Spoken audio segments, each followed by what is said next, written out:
Welcome, one and all, in here, out there, all around the world to The Late Show. I'm your host, Stephen Colbert. Folks, these people are feeling good. It might be because Donald Trump is still in the UK. He's not here. For the next couple of days, he's banging their mash. It's a royal fantasy vacation for our president. He started off today taking a magical carriage ride with the king. Let's take a peek inside for a regal close-up. There you go. They look like two turkey meatballs you forgot overnight in the microwave. Melania, she got her own carriage ride. She rode behind in a separate carriage with Queen Camilla. Seen here wondering how to turn on this purple lamp. After the horsey ride, Trump and King Charles went back to Windsor Castle to inspect the beefeaters. And I bet Trump was excited about that. Hold on a second here. Let me get this straight, fella. You're telling me you get paid to eat beef? That's what you're saying? For years, I've been doing it pro bono. President did some America stuff over there too. He and King Chuck checked out displays from the royal collection about the relationship between Britain and the United States. Reportedly, when he looked at an item related to American independence, he said, "Wow." Yes. Echoing the stirring words of George Washington at Valley Forge, "Huh." Yeah. People don't give him credit for that. Yeah.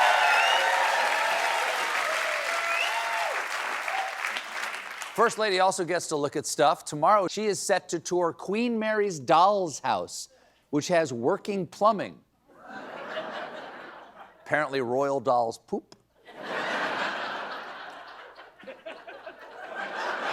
Why do you need plumbing? There's a lot of etiquette to remember when you meet the royals. For example, when meeting King Charles or Queen Camilla, the first address is Your Majesty. For Prince William and Princess Catherine, it's Your Royal Highness. And if Trump runs into Prince Andrew, the correct address is We never met, remember? I have no idea who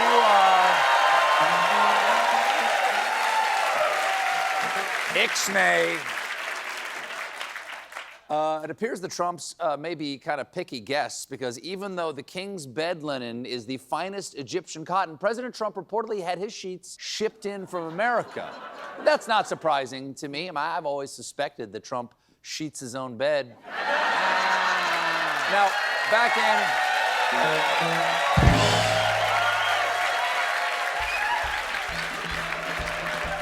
I can do it too. Back stateside, we just learned about a new plan from Attorney General and class mom who just said, your daughter has a healthy appetite, Pam Bondi. In response to the shocking Charlie Kirk assassination from last week, this week, Bondi announced that the Justice Department will target hate speech, and conservatives were not thrilled by this news. Fox News host Brit Hume wrote, someone needs to explain to Ms. Bondi that so-called hate speech, repulsive though it may be, is protected by the First Amendment. She should know this. Yes, the founders wanted even repulsive speech protected. That's why Ben Franklin wrote, there is no such thing as public liberty without freedom of speech. Hey, James Madison, the dog pound called, they caught your wife again. Boom, you just got Frankled. That's what they called him, Franklin. It was a nickname. Got him.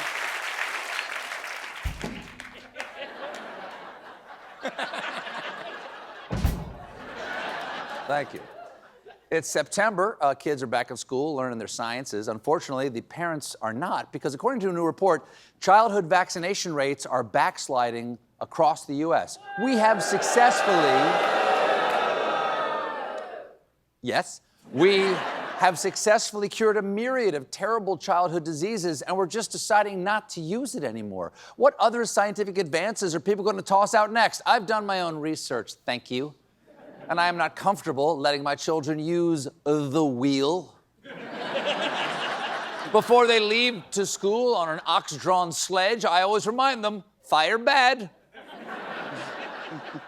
A lot of the anti-vax conspiracies out there have been stoked by health secretary and baked potato that went to Men's Warehouse.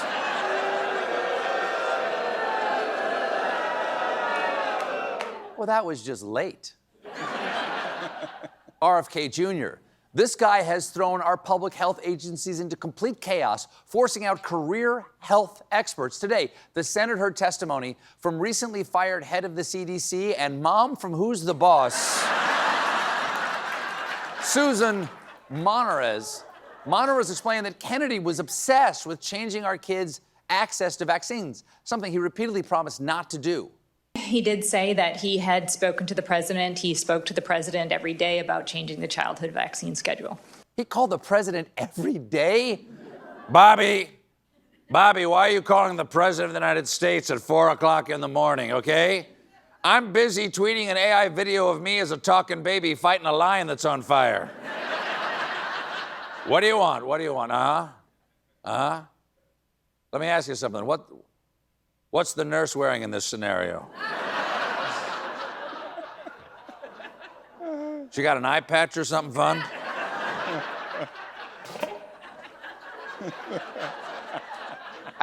I think I took too long with that joke. Good news.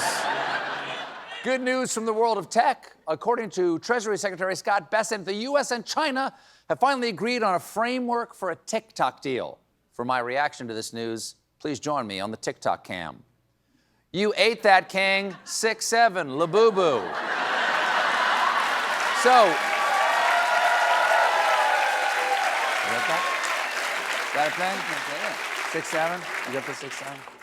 So who are the potential buyers? Well, it's a group led by Oracle, which is owned by the richest man in the world, Larry Ellison. He's perfect, because nothing says TikTok like an 81-year-old guy named Larry. So far, looks like China will license TikTok's powerful algorithm to the new U.S. owners, but U.S. officials warn that the algorithm that fuels what users see on the app is vulnerable to manipulation by Chinese authorities. I would not worry about that, okay? And to explain why you should not worry about that, join me once again in the TikTok cam. There is only one China. Under the visionary leadership of Xi Jinping, Taiwan will be absorbed. Slay, King. Now, slay, King. Boots. Now, ladies and gentlemen, strap in, because there's some breaking moon news. We are in the middle of a new space race to become the first to mine helium on the moon. You can't take the helium out of the moon. That's how it stays up there, you fools. Specifically, the moon contains a rare form of the element known as helium-3. Helium-3, of course, is the one where the moon teams up with Apollo Creed to fight Mr. T. It's fantastic. Tech companies want the helium-3 because it's needed to build quantum computers, which are way faster than our current computers. For instance, for the math problem, a salesperson must travel to 22 cities, visiting each city only once and returning to the first city in the most efficient route. A laptop computer would take about 1,000 years to figure it out.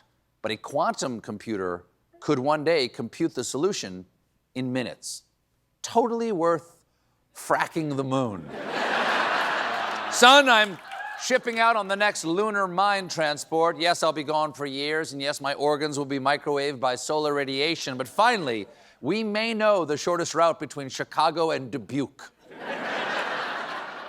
One Finnish tech startup has jumped in as the leader in lighter-than-air moon mania by spending over $300 million to mine the moon, the largest purchase of a natural resource from space. Okay, but no one owns the moon.